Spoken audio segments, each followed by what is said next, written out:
Now let's take a look at the evade, but this time around, we're going to use some of the new brushes that we have on the player.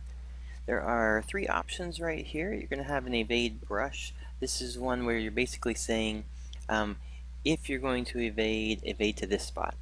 Or, as a for instance, we could say evade here and evade over here.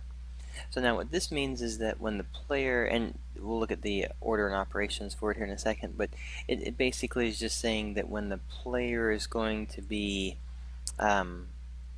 evading, then you want to actually do something specific with it. So as a for instance here,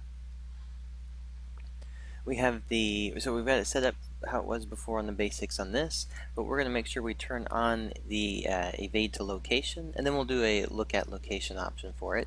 Now when it comes to evading on the waypoint mode, you have your standard non-random ping pong loop and once. So I could say loop, and we're just going to evade to number 1, 2, 3.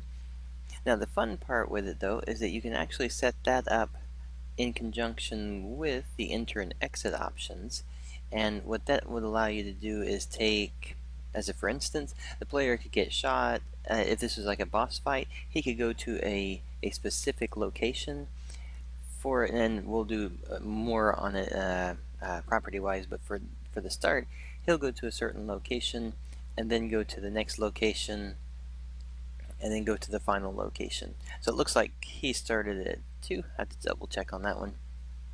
But so now the player moves to his 3 points, and it's currently set for unlimited, so he'll just continue to go 1, 2, 3 going across there. And since I'm already in that range when he gets to it, he instantly goes there to that next one. Alright, so there we go. Just kind of a fun way that you can use the evading to be very specific with your options. This could even be something that when it gets to the second evade moment, he goes down to actually trigger something down here that would actually release something else. Create and develop your full gameplay with it. You can be very specific with what your additional characters is supposed to do on that. Alright, so that's going to be the evade using it. Oh, and then just as a renote, so if you notice, he's moving in that direction. If we were to actually change that one property here, we'll do that real quick. So on the evade direction, if we actually say instead of look at location, we're going to say note to this one. What that means is that he's going to be facing the direction, the opposite direction of.